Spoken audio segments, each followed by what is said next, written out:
In the meantime, there is still more fallout from the Israel-Hamas war. The federal government right now investigating multiple hacks on water facilities here in the U.S., allegedly carried out by an Iranian government-linked cyber group. A warning posted by the hackers says the facilities were being targeted because they were using Israeli-made technology. One of the attacks hit a water authority outside of Pittsburgh, where a group called Cyber Avengers temporarily gained control of a station that regulates water pressure for more than 7,000 people. A handful of other attacks are linked, but those locations have not yet been disclosed. So joining me to talk more about these targeted attacks is national security and foreign policy analyst Ari Aramesh. Ari, thank you so much for being here. First, just talk about why these groups are targeting water systems. They are very easy to target. If you want to target a military installation, or if you want to target DHS, Homeland Security databases, or NSA, or NRO, or something that's of a military or security nature, you'll have to go through layers and layers of safety and security. A water source or a power plant or these soft targets in our infrastructure are just wide open. They are pretty vulnerable. And I was listening to your previous segment about our borders and immigration. National security is a comprehensive package. You can't have a comprehensive discussion, a meaningful discussion about national security when one party is refusing to invest in our infrastructure. The other party is refusing to make any meaningful efforts to secure our borders.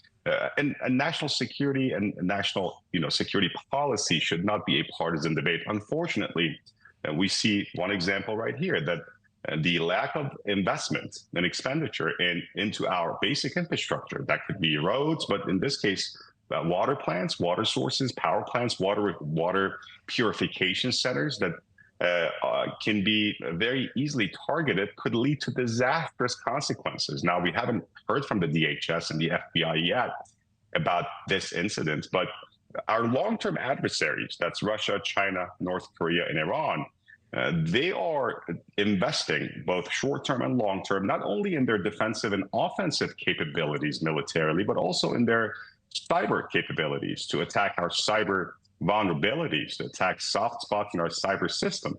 Now, that could be shutting down the internet, could be shutting down and disrupting our telecommunication system, could be disrupting our missile launch program and so on and so forth. But it could be as simple as just creating chaos where people no longer trust the source of water from which they drink. Now, imagine if that were to happen during times of crises, we're going to have chaos on our hands. Oh, absolutely. And Ari, I do want to talk about more the investment a bit more in just a moment. But, let's just go back to the actual attack here. Washington has been bracing for these increased cyber breaches, specifically from Iran.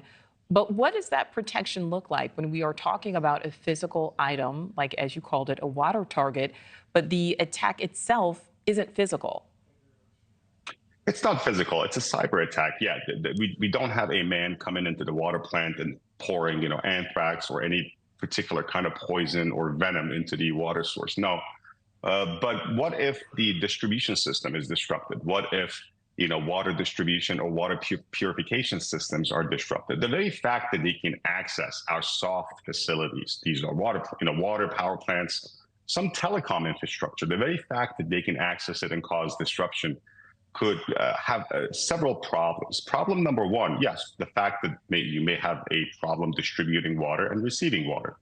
Second issue is the matter of public perception. When the public feels unprotected, when the public, they feel sort of left alone to their own device, and when the public feel that the government is not there to protect them, the same way that different segments of society think our elections are not secure, people on the left think there is foreign influencing and interference in our elections. People on the right think that there are just illegals voting, without any checks and balances. Now, both sides have some merit to their arguments, and also there are some major flaws in both arguments. But again, there's that perception that there are certain services, such as water, or certain rights, such as our elections and voting system, that have become compromised.